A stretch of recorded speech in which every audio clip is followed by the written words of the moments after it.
All right, we're going to get started.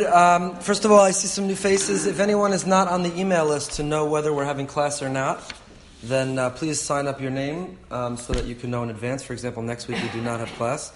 And also, if you're not signed up for our WhatsApp group, where we try to have a few times a week a little message about Emunah, feel free to sign up for that as well. So we'll pass this around. If anyone's name is not on it, please add it. Okay, we're on page Mem Vav, Nesiva Shalom. We've been going through the Slonim Rebbe on Emunah. And as always, we dedicate our learning L'ili Nishma Shendel Gittel Bas Chaim Shaul Meher Neshama have an Aliyah. And the Nesiva Shalom, who we've been studying now for many, many weeks, has developed this notion of Emunah, the idea that there are sophisticated forms of faith and there are simple forms of faith. There's a faith that develops with investigation and analysis and research by contemplating the evidence of God's existence. And then there's the simple faith, which is to use your senses and to be aware of what's happening in the world and to have your antenna extended in a way that you're not doing anything extraordinary, you're simply receiving the messages that are being broadcast all around us.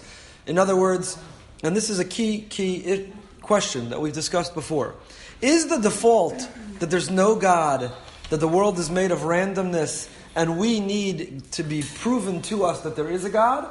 Or is the default that obviously there is a God, obviously there's something greater, obviously there's meaning and order to the world, and if you don't believe there's a God, it's because there's something interfering. There's static that's interrupting your picking up the messages around us. And the Slonim Rebbe obviously endorses the idea that the default is every child who knows their parents are their parents, and their grandparents are their grandparents, and their great-grandparents are their great-grandparents.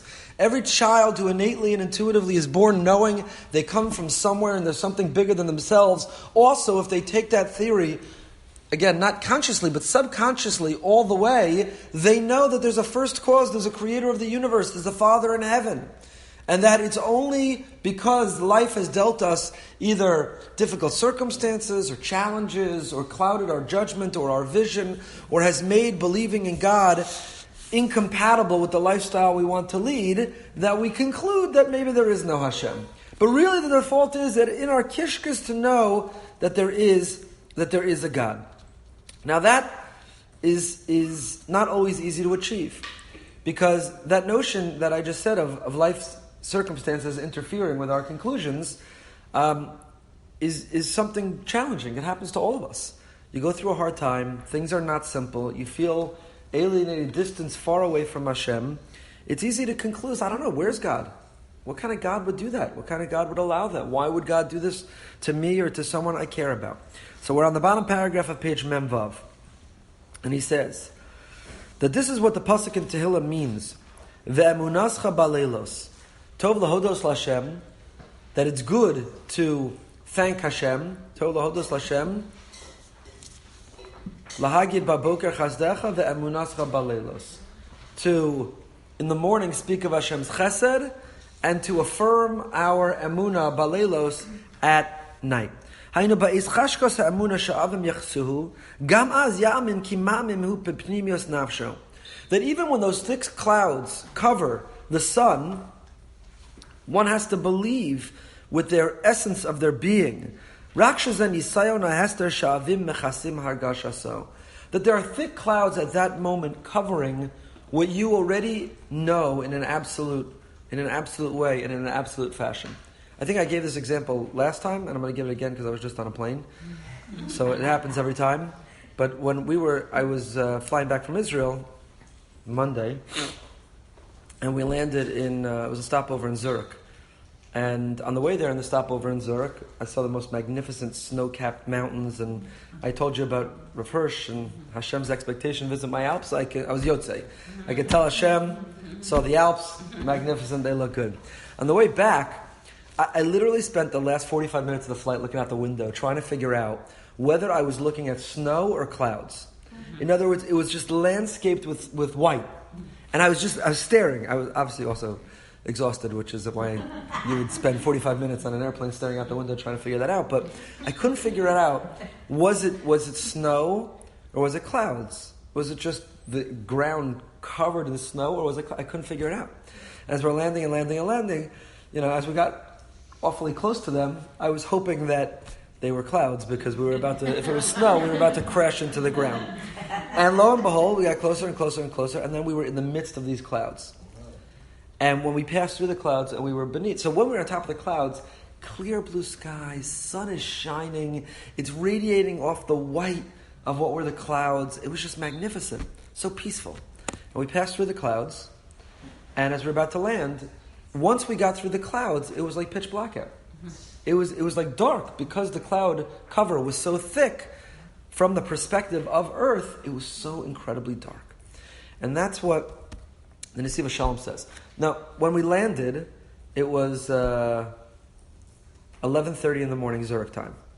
But it might as well have been 10 o'clock at night because the cloud cover was so thick. But did I have any doubt in my mind that there is a sun and that the sun was out? I looked at my watch. It's 11:30 in the morning. I just saw the sun. I understand what it looks like. I understand the rays, the light, the illumination. I had no doubt. I just had to have faith. I had to have confidence. I had to tap into that inner voice that just witnessed the sun and remember it's there, it's shining bright, it's true, it's fulfilling its mission. There's just clouds blocking it right now, but you know what? I'm going to take off again in an hour and a half, and we're going to break through the clouds. I'm going to see the sun again. It's there, and it's only a matter of time till I can break through the clouds and see the sun again. So says the Slonim Rebbe, that's exactly what Emunah is about. We have moments of Emunascha Baleilos. We have nighttime. And nighttime is not meant to be taken literally as nocturnal hours, the nighttime. Nighttime means when it feels dark out. It could be 11:30 in the morning and feel like it's pitch black out. Right? I said last time, if you live in Florida in the summer, 3 o'clock every afternoon, it feels like the middle of the night. The clouds come out, it pours, and then they dissipate and the sun comes out again. You could feel darkness and nighttime even during the daylight hours. And when you do, so lahagid baboker chasdecha, in the morning you wake up, when you're flying high above the clouds, and it's bright, and the sun is out, and it's magnificent, and it's peaceful. So it's easy lahagid baboker chasdecha. Oh, Hashem, you're magnificent, it's wonderful, everything's bright and clear and obvious. It's easy to feel Hashem's chesed during the day. But baleilos, when all of a sudden the clouds come in and they block your vision, and it's easy to then say, where's Hashem? What is Hashem? Why would Hashem do this? I don't know if there is Hashem. So that's requires not chasdecha. That's not when we tap into knowing or singing or praising or thanking Hashem's kindness. That's when it comes to emunascha. That's when we have to tap into emunah. And so what the Rebbe is developing, it's an amazing tool, is the idea that when you have the moments of cloud, when it feels dark out, there's two reactions you could have.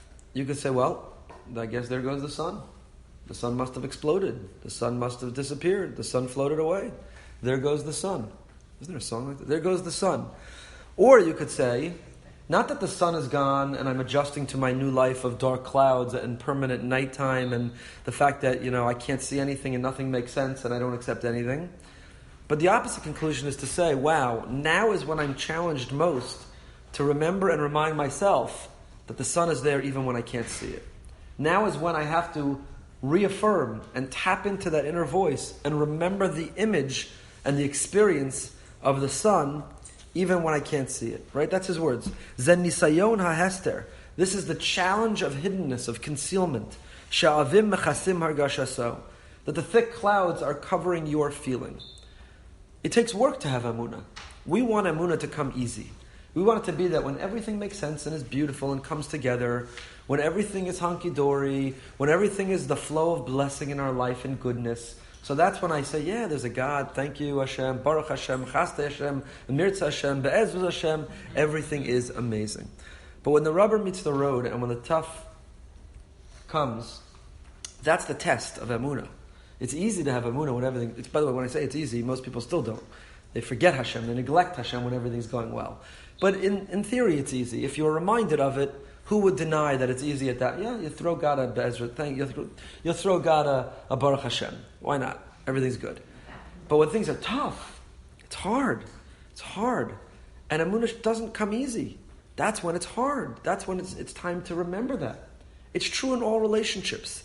Relationships have moments of sun, of light, and they have moments of clouds and of darkness.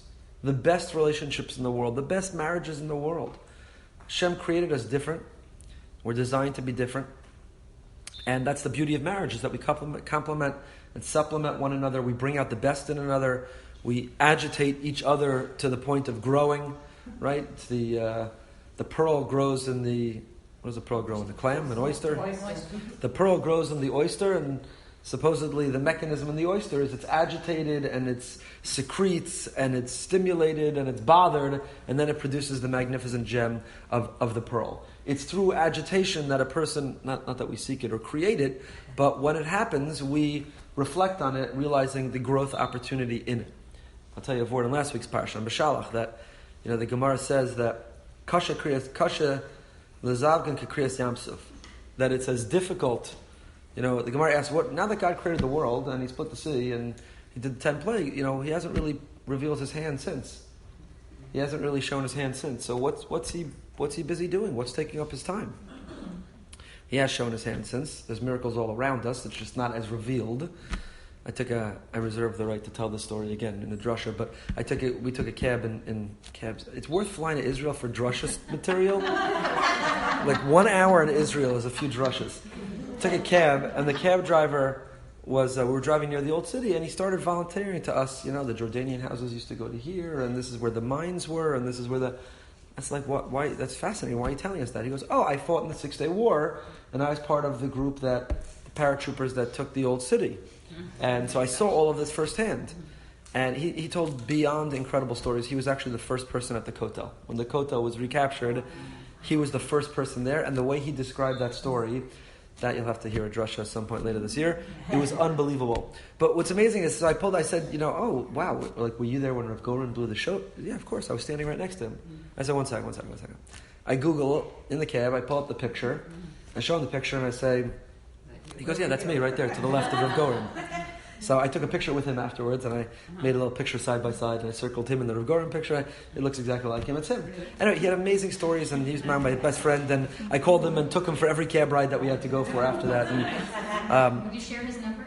Happily. I actually begged him to meet with the Hillel 8th graders when they go on the annual trip to Israel. Would he show them through the old city? And he was like, why would I do that? I'm like, because you're a hero. He's like, I'm a hero. I'm a cab driver. I just fought in every war and helped conquer the old city. I was the first one at the Kotel, but that was my job. That's just what I was supposed to be doing. Anyway, that's the beauty of Israel. Ordinary people, extraordinary people living ordinary lives. So that 6 day, later I'll tell you that story, but the 6-Day War, of course, is a great miracle. Hashem has not been bored. He has plenty of work to do. Look around the world today. He has a lot on his plate. So, but the Gemara wonders, what's God been doing since the 6 days of creation and some of the revealed miracles? What's He busy with? And the Gemara concludes, you know what He's busy with? He's making shidduchim. If anyone's been involved in making shidduchim, you realize that it takes not a Herculean effort, it takes a godly effort. That even God's hands are full sometimes with the challenges of making shidduchim. So the Gemara basically wonders that. Really, it's like such tough work that it takes God? I mean, doesn't God know about the websites? Can't He refer people to JDate and Soyot Sinai and YU Connects? It takes God to be involved? So the Gemara says, yeah, it takes God. You know why? Because kasha lezavgan, it's as difficult to pair people off kikriyas yamsuf as it was. You think it's so simple? You think God divided the sea and He's moved on, He hasn't done anything since? Every marriage that lasts is the equivalent miracle as the splitting of the sea. And the commentaries all wonder, wow, that's a pretty bold statement.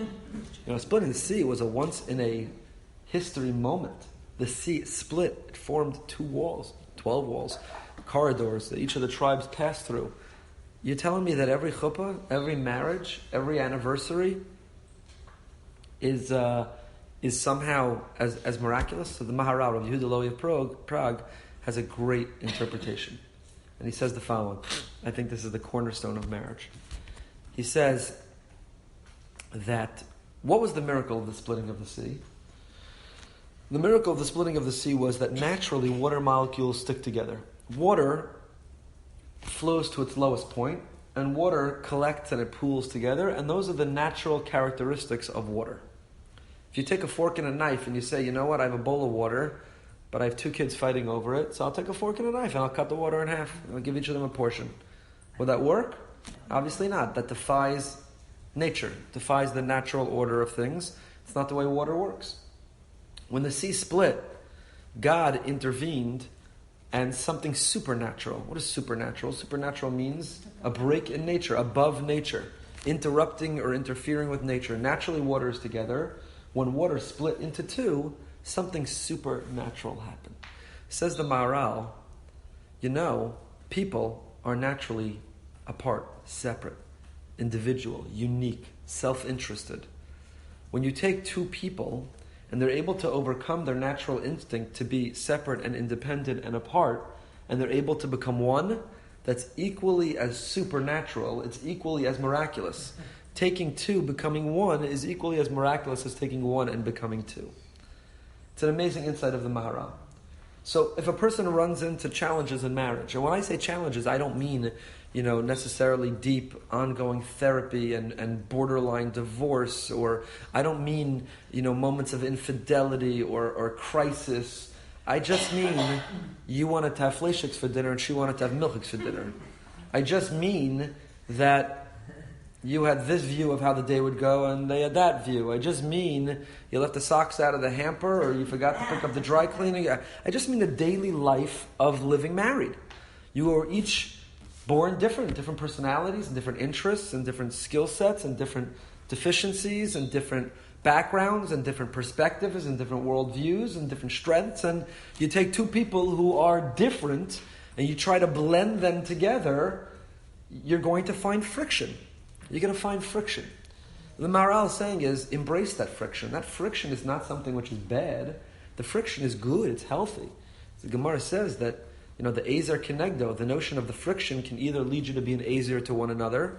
The friction, the differences can make you be honest with one another, bring out the best in one another, challenge one another, create growth opportunities in one another, learn to compromise and sacrifice. It can bring out the best in you. You're an ezer, you could be the kenegdo, the opposite, and the adversary, and the conflict, and the constantly the negativity, and so on.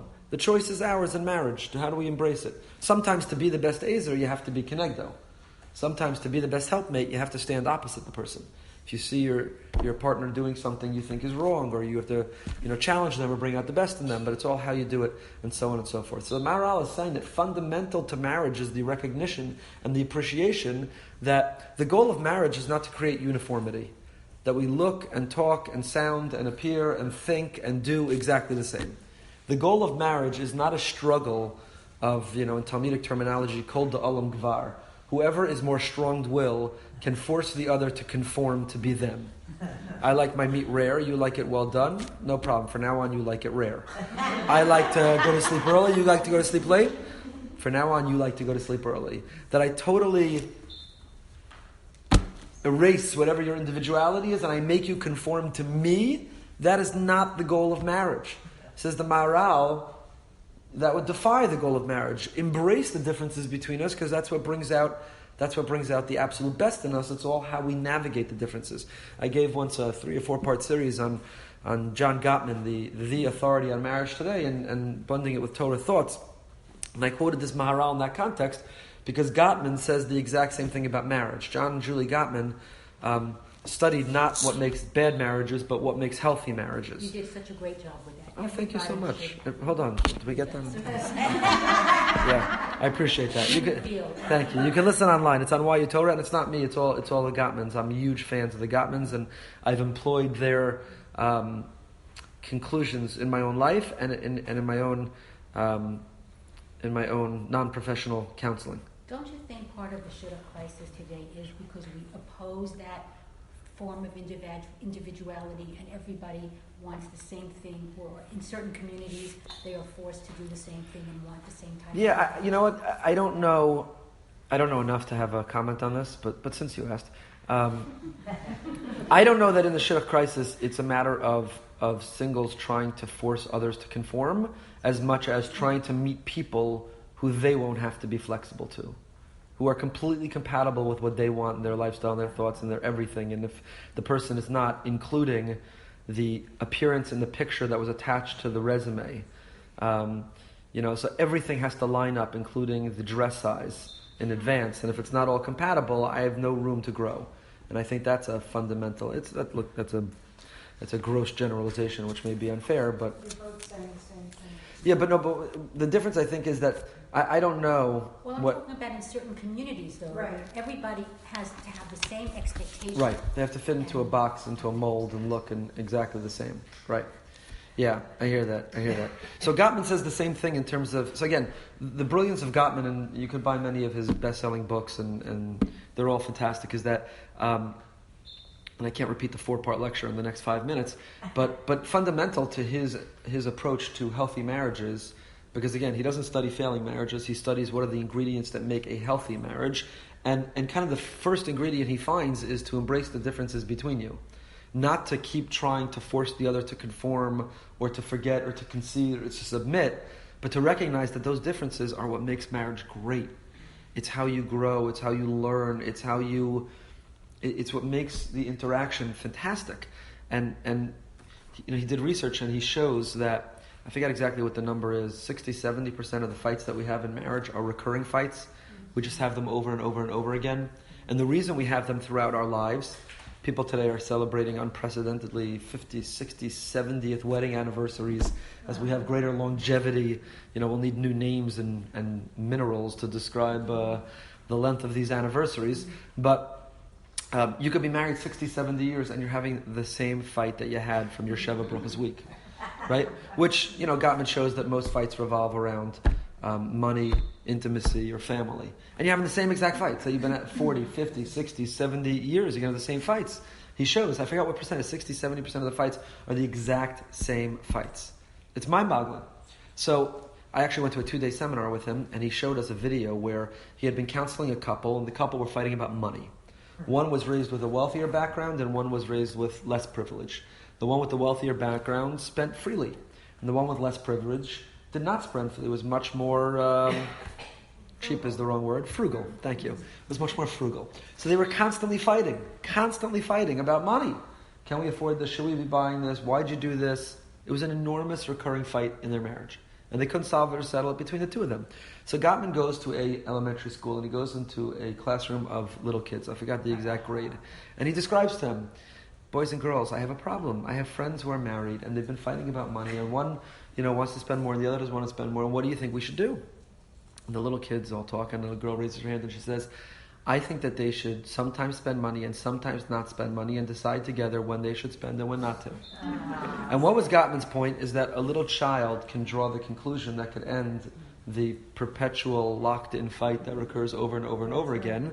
But what's the problem? What's blocking us from solving that fight is the insistence that if I just articulate it one more time, if I just confront them one more time, if I just engage them one more time, I can convince them why I'm right, they're wrong. They have to submit and concede.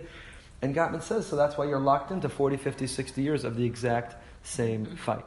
And instead, he describes, and I have worked with couples to do this, that it has transformed their marriages, that you identify. I actually gave this as an exercise, and I want to get back to Emunah, but I gave this as an exercise that each member of the couple, each spouse, independently come up with a list of the top 3 things they fight about. What are the recurring fights that you're having all the time? The top 3 things that you keep fighting about.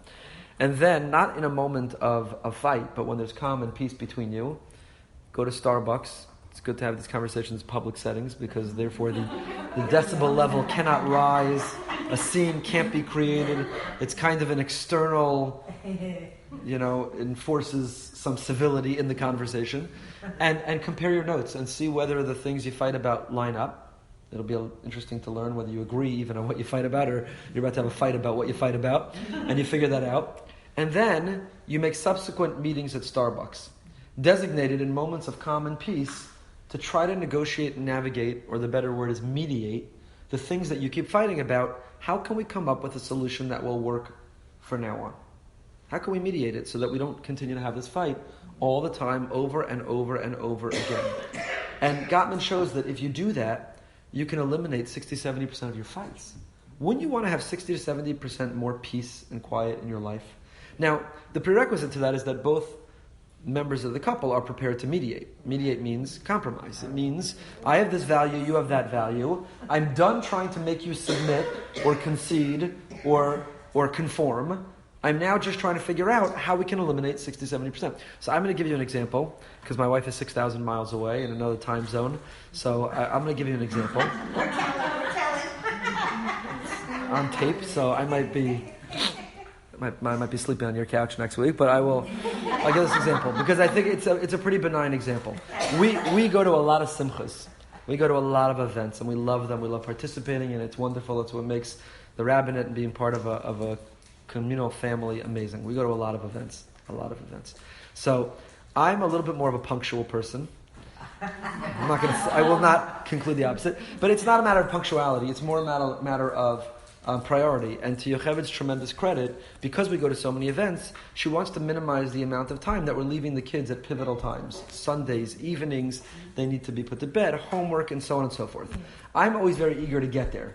What if they're having speeches first and they're calling on me to speak? What if they're we need to get, it's not right, we're late. For them, this is their simcha, even though we go all the time.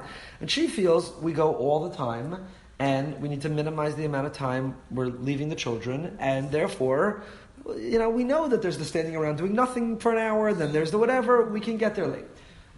Every simcha we went to, we're locked into this conversation where I was eager to go, she was taking her time, and it wasn't because one of us was right, one of us was wrong. I'm always right, but it was because it was a different perspective and different. So you know what? We said, this is ridiculous. We need to just figure out a solution so that every single simcha, we don't end up having... Right, so it was a simple conversation. And maybe this will be obvious to you, it would have to the third grade girl that Gottman went to. We just concluded that, you know what? We're going to go to simcha separately. It's very simple. Now, I'm not talking about, local simchas. We'll go separately. And we coordinated, but you like to go home together from a simcha. So one of us found a ride there, and that way we were able to come back together. And now we eliminated the fact that every simcha we argue about when we should leave and what time to get there, and so on and so forth. I'm giving that as a simple example of using this exercise and this tool to identify the issues that are recurring, to not try to force someone to conform to you, but mediate and figure out the compromise somewhere in between, and by so doing, to be able to eliminate so many. Okay, why am I telling you all of this? What in the world does that have to do with Emunah? Yeah. How many trips did it take you to get to that point? How many? Starbucks trips. Wait, we didn't even go to Starbucks for that one. We just figured that out. That one, yeah. That's the one I'm sharing with you. Yeah. Why am I telling you this about Emunah? Right, exactly. Why am I telling you this about Emunah? Because, in the moments of conflict and friction in marriage, in a healthy marriage, I'm not talking about a marriage in crisis, I'm not talking about a marriage on the verge of dissolving, I'm talking about a generally healthy, loving marriage, which has moments of friction, which I showed to you from the Maharal and from Gottman, are not, they're part of the building blocks of marriage, because we are by definition different. So stop trying to destroy that and break that, embrace it and grow from it. So in the moments of friction in a healthy marriage is when the dark clouds come out. So do you say, you know what, that's it, I'm getting divorced, I wanted fleischiks, you wanted milchiks, you forced me to go to milchiks, I've scheduled the get for tomorrow, and I'm serving you with papers because you know what, there's dark clouds out, right? Voices rose, decibel levels rose, temperatures rose. We were screaming and blaming each other and comparing you. You're exactly like your mother. You're exactly. It's always like this. You always do this. We ended up in a huge fight. We feel like the other person is a stranger. We don't even recognize. We don't even want to be with. We don't even know. Everything is horrible in that moment. So when that happens, not if, but when that happens, I would even argue that in a marriage that it doesn't happen, I don't even know how good the marriage is. So when that happens, do you say, well, the clouds just came out. It just got very dark inside. It just got very dark in here. I guess the sun exploded. I guess the sun blew away. I guess the marriage is over. It's over. Done. Finished. Serving you with papers. We're done. How do you want to divide the money? No, you say to yourself, you know what? I know that yesterday I was madly in love, and I know that tomorrow I'm going to be madly in love, and I know that there's a shining sun behind those clouds, and now is when I need to tap into that and say, I need to check my ego at the door. I need to try to look at this a little bit objectively. I need to have some self-awareness and say, how am I contributing to this fight? And I need to man up or woman up and figure out not how to perpetuate this, how to prolong this, but how to end this, because I want to get back to the sun. I want the clouds to dissipate. I want to take off again and fly up through the clouds and get back to the sun. So in a healthy marriage, I don't think anyone consciously or mindfully thinks all this through the way I'm describing it, but subconsciously we say, I know I have a healthy marriage, it's amazingly enriching and phenomenal, and I love it, and it's what I live for, and I can't wait to get back to it. I'm having a moment of dark clouds, and now is when I need to remind myself that there's a sun up there. And we instinctively do that, and do what's necessary to end the fight, and get back to the loving relationship, and get back there, because it's really where we all want to be. And that's what the Slonim Rebbe is saying, in a very roundabout way, that I just described. If it's true in our relationship with our spouse, it's true in our relationship with family members, it's true in our relationship with friends, I mean real friends, that you are eager to get back to the shining sun, not the one who the clouds came so strong that you say, good riddance, son, but I mean real friendship. In different if it's true in these many arenas and relationships of our life, then it is also true, arguably most true, in the relationship with the Almighty, who the highest metaphor of that relationship is of a husband and a wife. We have all these metaphors. We've talked about this.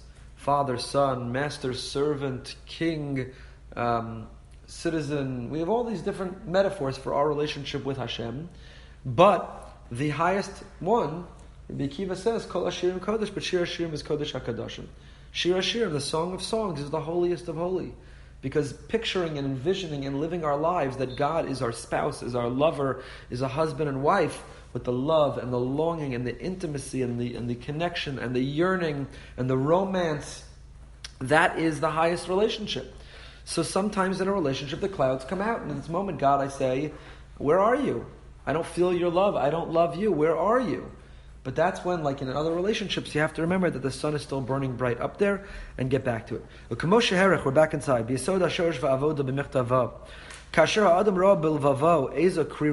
When you feel in your heart a certain coldness, do not allow the coldness that you feel in your heart to enter into your head. What do you need to do? You feel a coldness in your heart. Where is God? I don't feel God. I'm filled with doubt. I'm filled with uncertainty. I don't know. Don't allow those doubts to creep from your heart into your head and to convince you that now God doesn't exist. Like we talked about last week, Reb Chaim Brisker. I give terutzim to kashas, I don't give terutzim to terutzim. I give answers to questions, I don't give answers to answers. Don't let the coldness in our heart transform themselves into answers that are presenting themselves as questions. Rather, what do you have to do in that moment? Atzaso, the eitzah, the advice is, Ola be'amuna sheyamin kihu ma'amin. Take the leap of faith that you have faith. It's a great expression. Ola be'amuna sheyamin kihu ma'amin. Have faith that you have faith. Have faith that you have faith.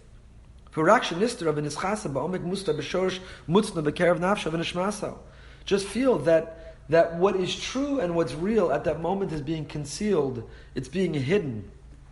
But it's inside there. It's under there. And though you can't see it, believe it. Believe it's there. Have faith that you have faith. Have faith in yourself that you will have faith in that trying moment. And that we say, well, why does God have to act that way with me? Why is this a hide and seek game? Why is it so hard to find Him? This is the secret of God. This is the secret of the tests of the soul. We don't know exactly why, but we know that it brings out the best in us. We are seeking Him. Yes? I was going to say, take it to the next step. Have faith that your spouse has faith. Beyond yourself. Right. What you were saying? Well, yeah, if you take it back into marriage, then it's that, yeah, in the moment that your marriage feels like it's challenged, have faith in yourself and have faith in your partner that you both have the commitment and the devotion that it takes. And in this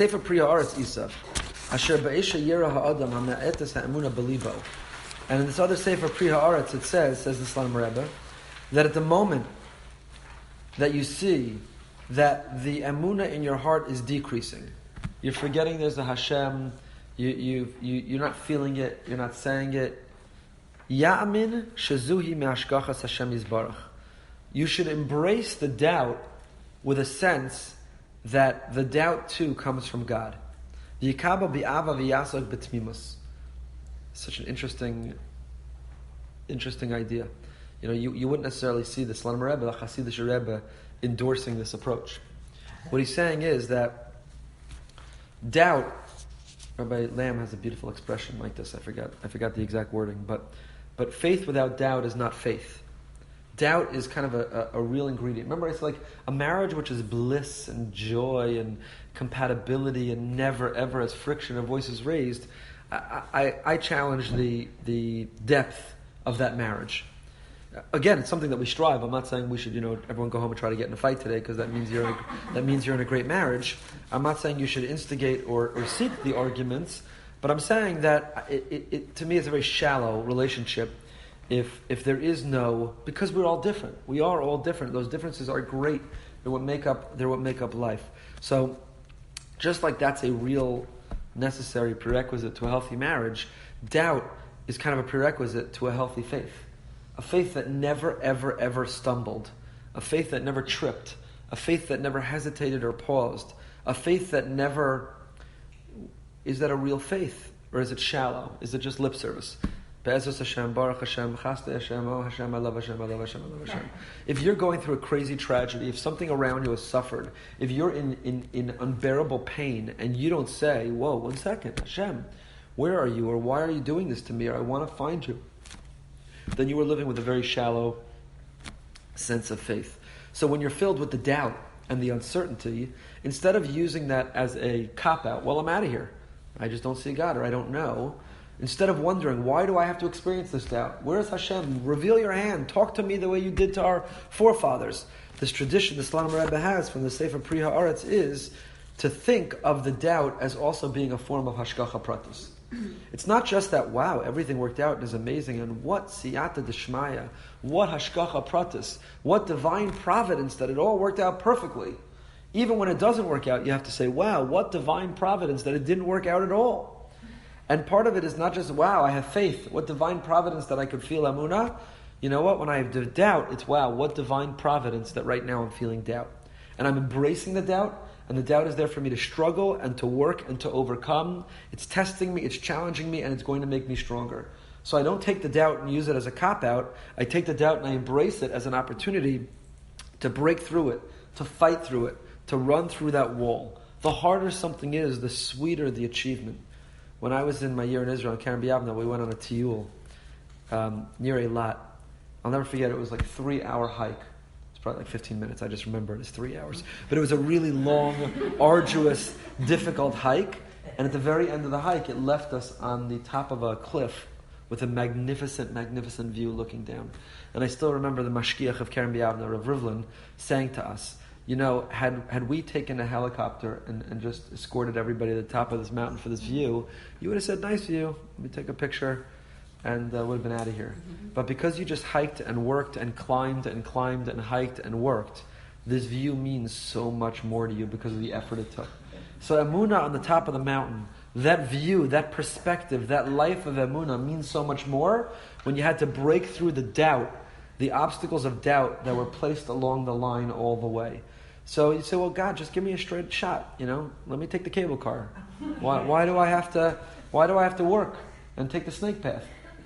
But the answer is because when you do, it's so much more meaningful. No pain, no gain. We know it in other areas of our life. And when you get to the top of that mountain, it is so much sweeter. And the view is so much better. And it's so much more transformative because of the effort it took. So when one feels hamatas hamuna balibo, you're struggling, there's doubt, there's uncertainty, there's wonder, where is Hashem? Don't say, why do I have to go through this? Nor say, you know what, I'm out of here, relationship's over, I'm giving a get to God. But rather say, wow, you know what, I don't know why I'm going through this period right now. I don't know why I'm experiencing this season of life right now. But you know what? This too is hashgacha. This too is meant to be. And for whatever reason, I have had this obstacle placed before me, but guess what? It's not going to stop me. I'm going to climb over it. I'm going to go around it. I'm going to dig under it. But I'm getting through it. I'm going to get to the other side because I remember what that sunlight feels like. I remember what it looks like. And I'm so desperate to get back there, I will do whatever it takes to get back there. Yes?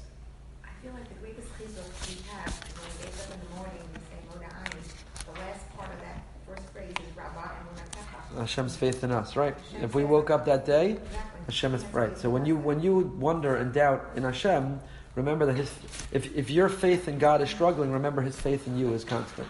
If you woke up today, if you got a breath in your nostrils, if you got a beat in your chest, then if you woke up today, Rabba Emunasecha, whatever your faith in Him is, His faith in you is great that day.